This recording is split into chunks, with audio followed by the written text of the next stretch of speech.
रास्ता अपने साथ एक नए सफर का इजहार करता है, जहां पर आप नेचर और शांति का परफेक्ट कॉम्बिनेशन एंजॉय कर सकते हैं। श्यामला ताल नाम से ही एक अलग तरह की शांति का अनुभव होता है। यहाँ की सुबह इतनी ताज़ी होती है कि मानो हर सांस के साथ आप प्रकृति से जुड़ रहे हो। दूर दूर तक फैली हरियाली, यहाँ की शांत झील का पानी और विवेकानंद जी का आश्रम, यह सब मिलकर एक ऐसा नज़ारा पेश करते हैं जो मन को मोह लेता है। जब आप यहाँ की सड़कों पर चलते हैं तो हर कदम के साथ मिट्टी की सौंधी खुशबू और पेड़ों की सरसराहट आपको एक अलग ही दुनिया में ले जाती है। हर मोड़ पर नए फूलों की खुशबू और पंछियों की मीठी आवाजें आपका स्वागत करती है। श्यामला ताल के चारों ओर फैले जंगल एक अद्भुत जीवंतता का एहसास कराते हैं। यहाँ की सड़कें सिर्फ रास्ता नहीं बल्कि एक यात्रा का हिस्सा है। ये सड़कें घने ओक और देवदार के पेड़ों के बीच से निकलती है, जहाँ सूरज की किरणें भी अलग अंदाज से जमीन पर पहुँचती है। दिन के समय इन जंगलों में चिड़ियों की चहचहाट और हवा में पेड़ों की खुशबू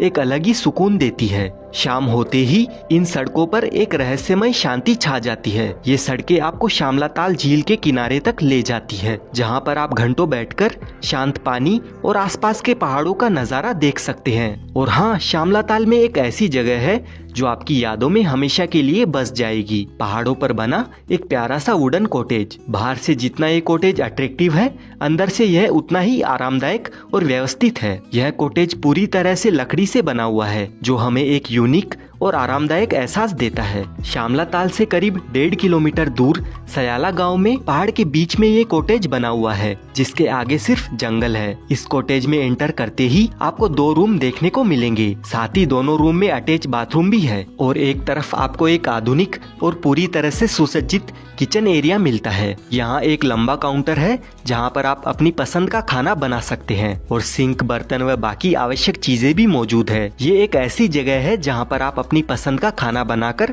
पहाड़ों की ताज़ी हवा में उसका लुत्फ उठा सकते हैं। किचन के पास में ही एक शानदार और आरामदायक बिस्तर है, जो एक सुनहरी नींद के लिए एकदम सही है। कॉटेज में एक बड़ी अलमारी भी है, जिसका गहरा लकड़ी का रंग कमरे के हल्के रंग की लकड़ी के साथ एक सुंदर कंट्रास्ट बनाता है। इस कमरे में 2 बड़ी खिड़कियां भी है, जो बाहर के हरे भरे नज़ारों को अंदर लाती है, जिससे रूम हमेशा रोशनी और ताज़ी हवा से भरा रहता है। ये कॉटेज पहाड़ों के बीचों बीच स्थित है, जहाँ से आपको चारों ओर का अद्भुत नज़ारा देखने को मिलता है। इस कॉटेज की हर एक खिड़की एक पेंटिंग जैसी लगती है, जहाँ से बाहर का हरा भरा परिदृश्य सीधे आपकी आंखों में समा जाता है। सुबह की पहली किरण जब इसकी लकड़ी की दीवारों पर पड़ती है तो एक सुनहरी चमक पूरे कमरे में फैल जाती है और आपको एक नई ऊर्जा से भर देती है। यहाँ की खिड़कियों से आप नीचे फैले जंगल और दूर दूर तक फैली पर्वत श्रृंखलाओं को देख सकते हैं। कॉटेज के सामने एक छोटी सी बालकनी भी है, जहाँ पर आप अपनी सुबह की चाय या शाम की कॉफी का आनंद ले सकते हैं। साथ ही सामने के खुले दृश्यों का मजा भी ले सकते हैं। यह वो जगह है जहाँ आप ताज़ी हवा में सांस ले सकते हैं और प्रकृति की गोद में शांति महसूस कर सकते हैं। कॉटेज के आसपास की जमीन थोड़ी उबड़ खाबड़ है, जो पहाड़ों की प्राकृतिक बनावट को दर्शाती है। कॉटेज के ठीक सामने एक छोटा सा खुला स्थान है, जहाँ पर आप बैठकर या टहलकर आसपास के माहौल का लुत्फ उठा सकते हैं। रात में जब आकाश तारों से भर जाता है और जंगल की आवाजें सुनाई देती है, तो आप अपनी बालकनी में बैठकर शांत नज़ारों और ठंडी हवा का लुत्फ उठा सकते हैं। कॉटेज के अंदर लकड़ी की खुशबू और उसका गर्म वातावरण आपको घर जैसा महसूस कराता है। ये कॉटेज सिर्फ एक रहने की जगह नहीं बल्कि एक अनुभव है, एक शानदार एक्सपीरियंस है, जहां आप प्रकृति से बेहद करीब आकर खुद को फिर से तरोताजा कर सकते हैं। और इस पूरे एक्सपीरियंस में 4 चांद लगा देते हैं कॉटेज के ठीक सामने वाले पेड़ों पर लगे रसीले काफल। जैसा कि आप देख रहे हैं, इस कटोरी में भरे हुए ये लाल बैंगनी रंग के काफल, ये उत्तराखंड का एक पारंपरिक और स्वादिष्ट पहाड़ी फल है, जो गर्मी के मौसम में भी उपलब्ध रहता है। सोचिए, आप अपने कॉटेज से बाहर निकलते हैं और ठीक सामने पेड़ काफल के रसीले दानों से लदे हुए हैं। आप अपने हाथों से इन्हें तोड़कर तुरंत खा सकते हैं या एक कटोरे में इकट्ठा करके ठंडी हवा में उनका स्वाद ले सकते हैं। ये छोटे गोल फल जो लाल बैंगनी और हल्के गुलाबी रंग के होते हैं, स्वाद में थोड़े खट्टे और मीठे होते हैं और विटामिन और एंटीऑक्सीडेंट से भरपूर होते हैं। काफल सिर्फ एक फल नहीं है, यह पहाड़ों की ताजगी और शुद्धता का प्रतीक है। इनकी खुशबू और स्वाद आपको सीधे नेचर से कनेक्ट करते हैं। ये कॉटेज आपकी शामला ताल की ट्रिप को और भी यादगार बना देता है।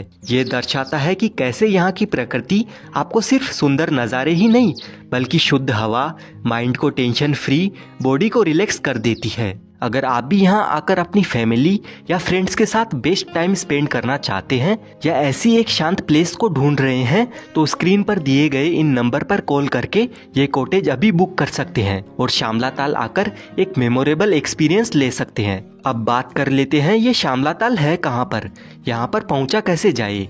तो देखिए, सबसे पहले आपको टनकपुर रेलवे स्टेशन तक आना होगा। टनकपुर के लिए दिल्ली से रेगुलर ट्रेन आती जाती रहती है। साथ ही आप चाहें तो बाय रोड अपने पर्सनल व्हीकल से भी टनकपुर आ सकते हैं। अब टनकपुर से शामला ताल 28 किलोमीटर के डिस्टेंस पर मौजूद है, जहां तक आप टैक्सी से या कैब बुक करके जा सकते हैं। अब हम शामला ताल में टूरिस्ट प्लेसेस की बात करें तो इस कॉटेज के पास में 500 मीटर की ट्रैकिंग करते हुए आप इस व्यू पॉइंट पर पहुंच जाओगे। यहाँ पर ये एक छोटा सा टेम्पल बना हुआ है और यहाँ सामने आपको दिखेगा यहाँ का ये मेस्मराइजिंग व्यू। ये पॉइंट नेचर लवर्स और फोटोग्राफी एंथुसियास्ट के लिए एक मस्ट विजिट स्पॉट है। यहाँ से आपको ब्यूटीफुल पेनोरमिक व्यू देखने को मिलता है।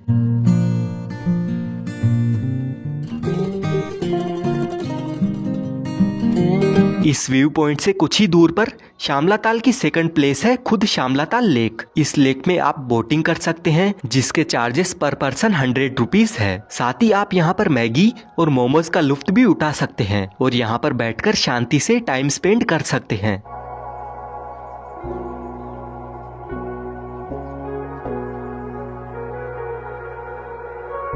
इस लेक के पास में यहाँ पर कैफे रेस्टोरेंट्स का काम भी चल रहा है, तो आने वाले टाइम में आपको यहाँ पर खाने पीने के लिए और भी ज्यादा फैसिलिटीज मिलने वाली है। शामला ताल लेक से 10 मिनट की ट्रैकिंग करने के बाद हम पहुँच जाते हैं थर्ड प्लेस पर। यह है विवेकानंद आश्रम। आश्रम के मेन गेट से अंदर आते ही आप यहाँ की अलग ही ऊर्जा महसूस कर पाओगे। यहाँ पर आपको पीसफुल वातावरण मिलेगा और ये शामला ताल का एक सिग्निफिकेंट अट्रैक्शन भी है। यहाँ पर रामकृष्ण परमहंस, जो भारत के एक महान संत, आध्यात्मिक गुरु एवं विचारक थे, उन्होंने यहाँ तपस्या की थी और उन्होंने सभी धर्मों की एकता पर जोर दिया था। उन्हें बचपन से ही विश्वास था कि ईश्वर के दर्शन हो सकते हैं। तो ये थी शामला ताल की प्लेसेस। अब अगर आप चाहे तो टनकपुर से करीब 15 किलोमीटर दूर पूर्णागिरि माता के मंदिर में भी जा सकते हैं, लेकिन आपको माता के मंदिर तक जाने के लिए 3 किलोमीटर की सीढ़ियों से चढ़ाई करके ऊपर तक जाना होता है, जिसमें टनकपुर से जाकर पूर्णागिरि माता के दर्शन करके टनकपुर वापस आने तक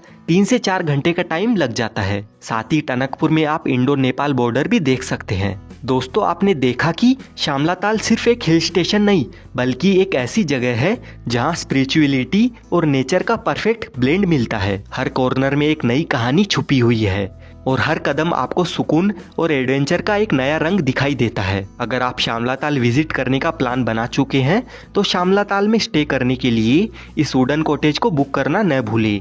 ये कॉटेज आपको एक पीसफुल और रिफ्रेशिंग फीलिंग देगा। वीडियो के नीचे डिस्क्रिप्शन में आपको फ़ोन नंबर मिल जाएंगे जिन पर आप कॉन्टेक्ट करके ये शानदार कॉटेज बुक कर सकते हैं।